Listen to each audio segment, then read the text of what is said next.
Well, now we know why she was the ambassador to Estonia and why her homeland honored her as we do here this morning. In your program, you will see that Dr. Yang Jianlin was to be our next speaker. Unfortunately, he had to have an operation last week arising out of injuries which he suffered in Tiananmen Square. He was there in Tiananmen Square in 1989. But this is something he'd been putting off, and he had to have it. And although he's okay, he could not be with us this morning. His biography is in your program, and it's worth studying. And I would say that his organization, Initiatives for China, also is deserving of our support in every way possible. In his place, I would like to ask Jared Genzer, a highly respected attorney and who has worked in human rights law, and as a matter of fact, I just learned this morning, led the effort to get Dr. Yang out of China. Mr. Genzer holds a Master in Public Policy from the John F. Kennedy School at Harvard University, has a J.D. cum laude from the University of Michigan Law School. But the important thing for us, I think, is that he's been and is the president of Freedom Now. Freedom Now, that works to free prisoners of conscience worldwide through legal, political, and public relations advocacy efforts. Ladies and gentlemen, please join me in welcoming Dr. Genzer with some remarks from Dr. Yang.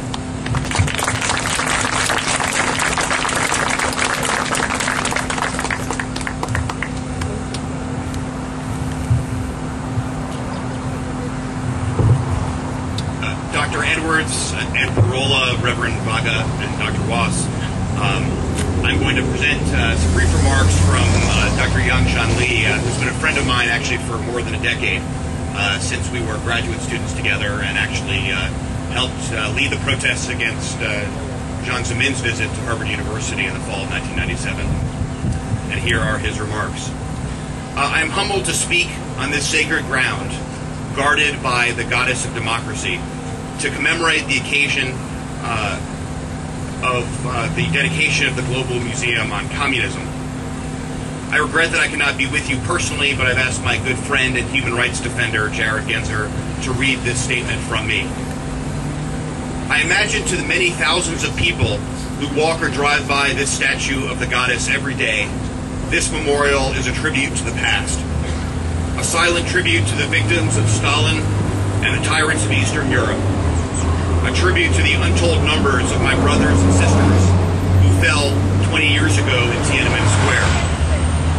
But for me, for millions of my fellow Chinese citizens, and my many brothers and sisters in Vietnam, Iran, Burma, and North Korea, this goddess of democracy, this goddess here, is a stoic reminder that the tyranny of communism still plagues this earth, and in many ways is stronger than ever. As we stand here today, let us not forget that the government that rules China today is the same government that 20 years ago sent tanks to crush its own citizens peacefully protesting in Tiananmen Square.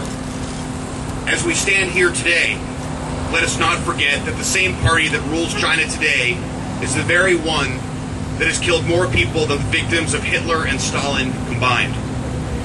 And as we stand here today, let us not forget that the model of Chinese communism, with its economic success and ruthless repression of human dignity and human diversity, is now a model emulated by the governments of Vietnam, Iran, Burma, Sudan, and North Korea. All these governments drew inspiration, if not their lifeblood, from the Chinese Communist Party. As we pass this goddess of democracy every day, let her remind us that many more countries in Africa, Asia, Europe, and even the Americas are increasingly falling under the influence of communist tyranny. There are many in the halls of Congress, in academia, and in this nation's think tanks that conveniently turn a blind eye to these facts. These people say that democracy has many faces, and that the Western-style democracy is not for China, or Vietnam, or Iran. Some even say that these societies do not want democracy. Some say that for the sake of stability, these societies need a strong single-party government. Any logical analysis of this reasoning quickly reveals this is self-serving rhetoric designed to legitimize absolute power and rule without law. If one accepts this logic, then one must also accept the concept of slavery, that some people actually desire to be slaves, that one human being actually has the right to tell another human being how to think, how to pray, and how to associate. The absurdity of this logic is quite evident. If that isn't enough, I urge those people to see the outrage of the citizens of Iran. I urge those people to spend one day in the life of a Tibetan, a Uyghur, an underground Christian, or a peasant in North Korea. Freedom and democracy may indeed have many faces, but freedom and democracy in whatever form have a common foundation, and that foundation is truth. Without truth, there can be no stability, no trust, no lasting partnership, no security. Truth is the soft underbelly of tyranny and the most powerful sword of democracy. So as we later dedicate the Global Museum on Communism, let us realize that the struggle against communism is far from over. Let us realize that the struggle can and must be won. It can and will be won by truth. It will be won by truth as reflected in the museum. It can and will be won by supporting an open and free internet for all peoples. The technology exists to bypass the firewalls constructed by tyrannies to block the truth from their people and enslave their minds. With a modest investment, the democracies of the world could open the internet to millions of people in China, Vietnam, Iran, Cuba, Burma, and North Korea. Such a large-scale access to truth will destroy these firewalls and strike a blow to tyranny, much in the same way the collapse of the Berlin Wall brought an end to communism in Europe. We are here today to remember and honor the heroes and the fallen. We can best honor them with an unrelenting demand for truth. It is truth that tyrannies fear most.